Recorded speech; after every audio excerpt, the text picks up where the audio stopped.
Magkano nga ba ang sinahod ko dito sa Facebook sa in-stream ads? So, yun na nga guys. Nung September 18 is nag-post ako na meron na nga akong ads sa stream ads sa mga videos ko. Hindi reels sa mga video ko na short video.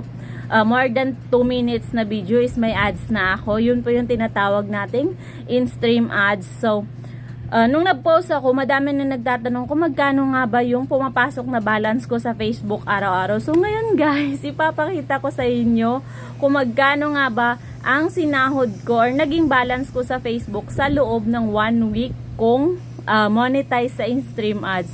So yun nga guys, iba po ang in-stream ads, iba din ang ads on Reels. So maraming nagsasabi na mas malaki ang sahod sa ads on Reels. So ako, ang ipapakita ko pala ngayon sa inyo ay ang balance ko sa in-stream ads kasi hindi pa ako monetize sa ads on Reels. Kaya wag na tayo magpatumpik-tumpik pa guys. Ito ang aking sinahod.